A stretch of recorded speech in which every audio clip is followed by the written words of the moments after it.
Ang lugar na ito ay ang Clarion-Clipperton Zone, isang malaking bahagi ng dagat sa pagitan ng Hawaii at ng Mexico. Tandaan mo ang lugar na ito dahil malaki ang magiging usapin dito pagdating ng hinaharap. Bakit? Dahil ang lugar na ito ay punong-puno ng material na kung tawagin ay polymetallic nodules. Mga tila ba simpleng bato lang, pero ayon sa estimate, ang mga bato na ito kapag pinagsama-sama ay nagkakahalaga ng mahigit $1 trillion.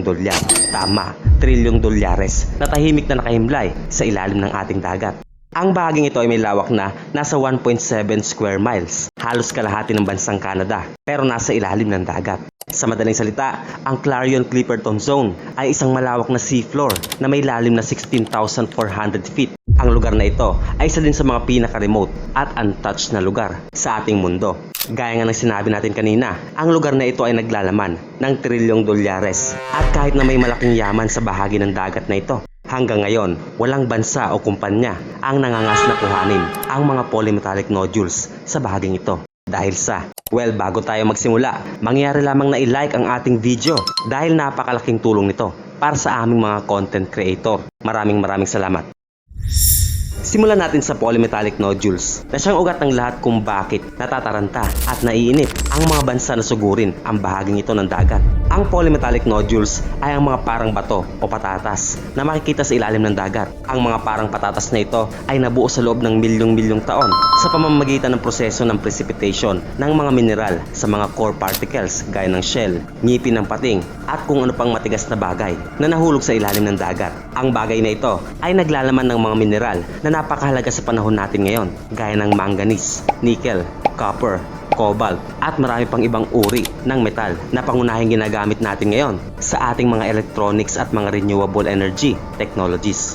Dahil nabuo ito milyong taon na ang nakakalipas, nasa bilyong-bilyong tonelada ng polymetallic nodules ang nakakalat ngayon sa ating buong karagatan. Kakaiba nga lang sa Clarion-Clipperton Zone dahil tila ba nag-meeting doon ang mga patatas natin sa dagat. Ngayon, naiintindihan na natin kung bakit may nagaganap ngayon na karera sa pagitan ng mga bansa para magkaroon ng permiso o lisensya na makapagmina sa bahagi ng dagat na ito. Nangangati na ang mga buhaya. Ang kapal ng mukha Ayon sa mga eksperto, tinatayang darating ang hinaharap na mas magiging mahalaga ang mga metal na matatagpuan sa mga patatas na ito kaysa sa langis. Siguradong magpapasok ng bilyong-bilyong dolyar sa bansa nila kapag dito sila nakapagmina. Sa ngayon, hindi pa kumpleto ang pag-aaral ng mga eksperto sa mga polymetallic nodules. Pero alam nila na matatagpuan ito sa lalim na 13,000 hanggang 20,000 feet. Doon nagkukumpulan. Ayon sa estimate nila, tinatayang aabot din sa trilyon ang bilang ng mga patatas na ito sa bahaging iyon ng dagat. Ngayon iniisip mo siguro na bakit naman sa dagat pamiminahin ang mga mineral na ito. May point ka dyan. Pero ang mga polymetallic nodules na ito ay nagtataglay ng mas maraming cobalt at nickel sa lahat ng pwedeng makuha ngayon sa mga minahan natin sa ibabaw ng lupa. Kumbaga papaldo talaga ang makakapagmina dito dahil ayon sa mga eksperto, unti-unti nang nauubos ang mga mahalagang mineral na taglay ng mga nodules na ito sa ating mundo. Pero, gaano nga ba kaimportante ang mga metal na ito na matatagpuan sa mga parang patatas ng dagat? Hindi ka mabubuhay nang hindi nakadepende sa mga ito. Sinabi ko na kanina na ginagamit ang mga metal na ito sa mga electronics, halimbawa sa mga baterya, touchscreen technology, at marami pang iba. Sa madaling salita, walang cellphone sa panahon ngayon ang gagana kung wala ang mga metal na ito. Sino bang linoko mo dyan?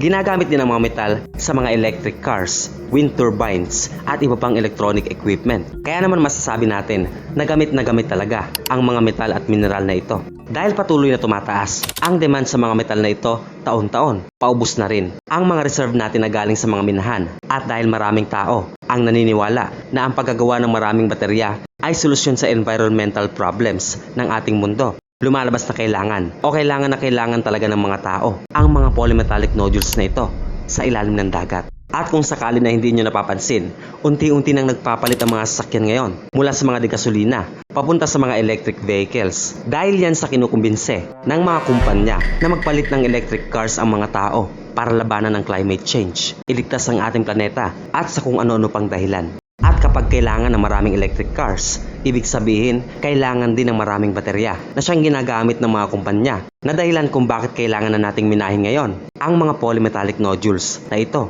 sa ilalim ng Clarion-Clipperton Zone. Kahit na ang mga wind at solar energy, nangangailangan din ng mga malalaking baterya at kailangan din nila ng maraming stock ng metal at mineral na tinataglay ng mga polymetallic nodules. Alam mo naman na sumisikat na rin ngayon ang mga solar. Nilalako na nga sa amin sa Laguna. Totoo naman yun. Ngayon, kung may malaking yaman sa ilalim ng zone na ito, bakit walang bansa o kumpanya ang nagmimina ngayon sa bahagi ng dagat na ito?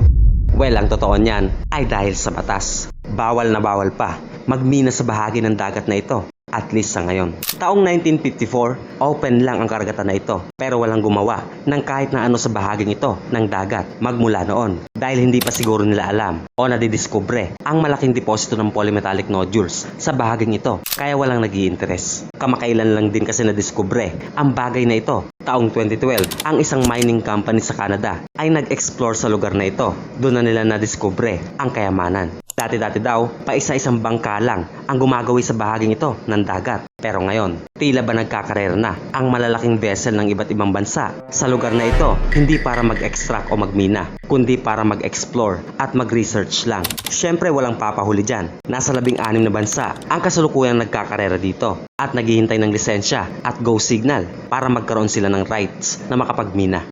Kung nung araw, mabilis lang ang pasyahan sa mga bagay na ito dahil kung sinong mas barako at mas malakas na bansa ay siyang siguradong masusunod. Pero sa panahon ngayon, halos bawat bansa ay nakapirma sa international law na dapat ay masunod. Yan ang tunay na dahilan kung bakit wala pang makapagsimula ng pagmimina sa bahaging ito ng dagat. Totoo naman na hindi pa sila nagmimina sa ngayon. Pero ang mga vessel ng malalaking bansa at korporasyon na nakapwesto dito ay pinag-aaralan na ng masusi hanggang sa pinakailalim ng bahagi ng Clarion-Clipperton Zone para kapag dumating ang araw na nagsimula ang tunay na karera sa nakatagong yaman dito ay masesecure nila na makakapagmina sila ng maraming patatas na ito at makapag-uwi ng malaking halaga ng pera at resources para sa kani-kanilang mga bansa. Nag-aantay ng go signal? Saan? Walang iba kundi sa isang maliit na organisasyon ng international law na kung tawagin ay ISA o International Seabed Authority. Ang otoridad na ito ay naitatag taong 1982 sa ilalim ng UN Convention at 167 bansa ang kasali dito, kasama na ang buong European Union. Lahat ng bansa ay nakapirma sa mga kasunduan, kaya naman lahat sila ay kailangang sumunod. Bakit naman kaya walang nagmamay-ari sa bahagi ng dagat na ito? Well, base sa UN Convention, ang lahat ng bansa na may coastline o baybayin ay kanila pa rin ang bahagi ng dagat na may sukat na 12 milya mula sa mismong gilid ng kanilang baybayin. Ang tawag dito ay sovereign territory at literal na bahagi ito ng isang bansa. Tapos may kasunod ito na exclusive economic zone kung tawagin nila na may layo naman na 230 miles mula sa sovereign territory. Pwede pa rin mangisda ang isang bansa dito, mag-explore at magmina sa ilalim ng dagat. Ganito ang itsura ng zone na ito sa mapa kung saan makikita ang mga bahagi na pwedeng puntahan ng bawat bansa o isla. Pero lahat ng hindi sakop ng bahaging ito ay walang nagmamay-ari at pagmamay-ari din ng bawat isa. Magulo, diba? Well, ang tawag nila dito ay all of mankind resources. Bahagi ng mundo na hindi dapat angkinin ng kahit na sino o kahit na anong bansa. Mga lugar na dapat ay masiguro na magbebenepisyo hindi lang para sa isang entity, kundi para sa lahat. Masasabi natin na ang open sea ay isang malaking shared asset at lahat ng kayamanan dito ay nabibilang o dapat mabahagi sa lahat ng tao. Pero mas maganda na sabihin nating walang nagmamay-ari at kailangan i-preserve ang mga bahaging ito ng dagat para sa kalikasan. Yun nga lang, may karapatan ng ISA na magbigay ng lisensya at kontrata sa mga bansa para makapagmina sila sa open sea kapalit ng ilang kondisyon.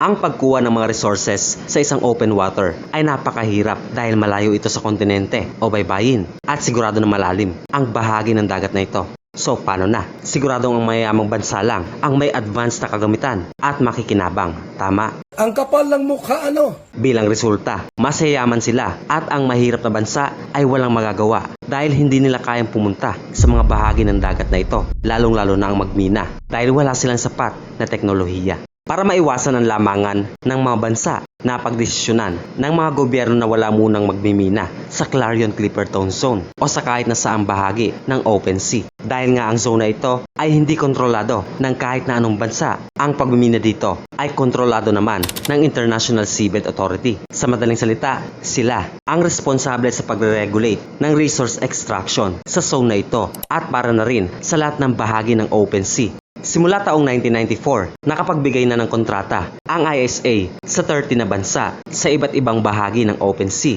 sa Atlantic Ocean, Pacific at Indian Ocean. Kontrata para mag-explore, mag-research, pero hindi para magmina. Ngayon okay na ba? Dahil may nagre-regulate naman pala. Pwes ang totoo niyan, nangangati na ang mga bansa pati ng mga kumpanya na mabigyan sila ng karapatan na magmina sa bahaging ito ng dagat. Hindi porket hindi pa sila nagsisimula ngayon, ayaw na nila. Nag-aantay lang sila ng tiyempo at tamang pagkakataon, parang buhaya. Ang kapal ng mukha ano? Ang mga sumusuporta sa deep sea mining ay may mga argumento sa publiko kung bakit kailangan magmina sa ilalim ng dagat. Ayon sa kanila, mas safe at mas less destructive daw ang pagmimina sa dagat kung ikukumpara sa tradisyonal na minahan natin sa ibabaw ng lupa. Kung titignan, may point naman sila dahil ang mga rare metals na minimina ngayon sa ating mundo ay sinasagawa sa mga kagubatan o rainforest na biodiverse o maraming hayop na nakatira gaya ng sa Indonesia at sa Brazil. Ang mga gubat namang ito ay unti-unting nasisira at namamatay at para bang hindi ito mahihinto. Sa madaling sabi, pinapalabas nila na para mabawasan ang minahan sa lupa, kailangan din nating magmina sa ilalim ng dagat. Ang mga gubat din ay tumutulong sa paglaban sa global warming sa pamamagitan ng pag-store ng carbon dioxide ng mga puno. Kaya naman masama talaga ang epekto ng pagmimina sa mga kagubatan. Pero sa totoo lang, sabihin na nating sa dagat naman tayo nagmina ng mga mineral at metal. Tingin mo ba, titigil ang mga kumpanya at mga bansa sa pagmimina sa gubat? Parang hindi naman. Ang kapal ng mukha ano? Kaya naman kung yan ang argumento ng mga sumusuporta sa deep sea mining, baka inuuto lang nila ang mga tao para masimulan na ang pagmimina sa dagat.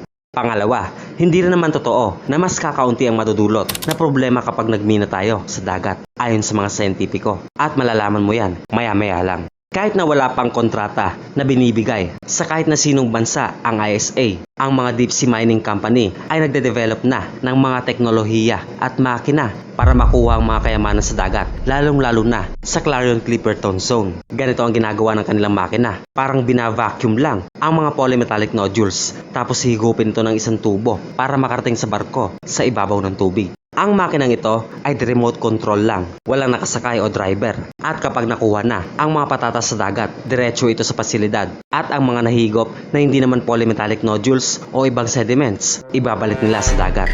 Kung wala pang malinaw o napagkasundo ang patakaran, walang pwedeng magmina dahil kalikasan ang pinag-uusapan natin dito. At ang pinsala ay maaaring hindi na mababalik pa. Sa ngayon, sumusunod ang lahat ng miyembrong bansa ng ISA. Pinoproseso pa ang mga kasunduan at siguradong tatagal pa ito ng at least hanggang isang dekada base sa mga eksperto. Taong 2022, ang isang kumpanya sa Canada na kilala sa pangalang TMC o The Metals Company ay nagsagawa ng ekspedisyon sa Clarion-Clipperton Zone para i-testing ang kanilang mining equipment. Balak ng kumpanya na kumuha ng 3,600 metric tons na polymetallic nodules sa kanilang ekspedisyon na ito. Testing pa lang yan, tunetonelada na ang gusto.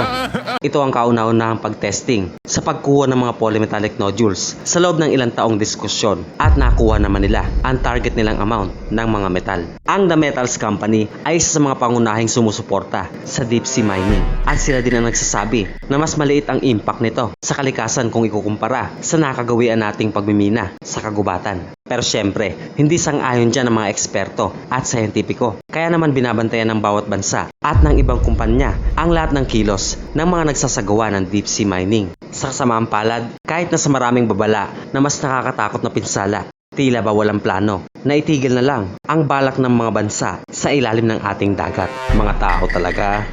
Marami rin ang nagsasabi na teka lang, baka kailangan natin maghinay-hinay. Hindi pa natin alam ang maaaring maging kapalit ng gagawin natin ito. Ang problema kapag ang isang kumpanya o bansa ay naka-acquire ng lisensya sa pagmimina, siguradong sunod-sunod na yan. Magsisimula talaga ang tunay na karera at walang magagawa ang ISA dito. Ngayon pag-usapan muna natin ang mga problema at maaaring kapalit ng deep sea mining. Ayon sa mga siyentipiko, ang mga consequence ng deep sea mining ay maaaring hindi na mababalik pa ng mga tao. Irreversible. Sabi nga natin na marami sa mga siyentipiko ang kontra sa deep sea mining. Ang gawain ito ay maaaring umubos sa buhay at habitat sa ilalim ng dagat. Sa bahaging ito ng dagat, kung saan makikita ang mga polymetallic nodules, walang ibang solid na bagay dito maliban sa mismong mga bato na nais makuha ng mga tao. At dahil walang halos solid na bagay sa lalim ng dagat na ito, ang mga polymetallic nodules mismo ang nagsisilbing anchor at sandalan ng mga hayop na nakatira sa bahaging ito. Kasama na dyan ang mga halaman dagat. Ayon sa pag-aaral, napakaraming species sa bahaging ito at halos lahat nakadepende sa mga polymetallic nodules para kumapit, magtago o gawing silong o bahay ng mga hayop na maaaring dito lang makikita sa buong karagatan. Noong araw, pinagpalagay na ang bahaging ito ng dagat ay lifeless o ibig sabihin walang hayop na nakatira dahil sobrang lalim na sa bahaging ito. Pero habang tumatagal, nakikita ng mga siyentipiko kung gaano sila kamali noon dahil lumalabas na sobrang biodiverse pala ng lugar na ito. Halos sing diverse ng mga tropical forest na sinisira natin sa ibabaw ng lupa. Ayon sa estimate, nasa 88 hanggang 92% ng mga hayop sa bahaging ito ay unknown pa sa atin o hindi pa natin nadidiskubre. Isipin mo kung gaano karami yan. At kung magsimula man ang mga bansa sa pagmimina, malaki ang tsansa na hindi na talaga natin madidiskubre ang mga ito. Bukod sa may malasakit ang mga scientists sa mga hayop sa ilalim ng dagat, may mas malaking dahilan kung bakit importante talaga na alagaan ang mga hayop na nakatira sa bahaging ito. Base sa mga huling pag-aaral, ang mga deep sea organism ay maaaring magamit at may malaking maambag sa usaping pharmaceutical, panggamot sa kanser, sa mga infeksyon, nakakahawang sakit at marami pang iba. Kahit nga Alzheimer's, maaari nang magamot. Kahit na ongoing pa lang ang mga pag-aaral sa mga breakthrough na ito. Napakalaki ng tsansa na ang mga bagong uri ng hayop sa bahaging ito ng dagat ay mayroong medicinal potential at makakatulong sa ating mga tao. Kaya bakit natin sisirain ang lugar na ito kung hindi pa natin lubusang napapag-aralan? Ayon sa mga scientists, tuwing may mag-e-explore sa Clarion-Clipperton Zone, palaging may bagong species o uri ng hayop ang nadidiskubre. Bagong hayop na hindi pa napapangalanan. Kaya sayang. Sayang talaga kung hindi natin ito pag-iisipan. At yan ang dahilan kung bakit maintindihan natin ang mga scientists at eksperto. Pwes kung ano mang mapagpasyahan ng mga bansa na miyembro ng ISA, wala siguro tayong magagawa doon. Dahil after all, palagi namang ang mga namumuno ang nasusunod. Maraming salamat sa panonood. Kita-kits!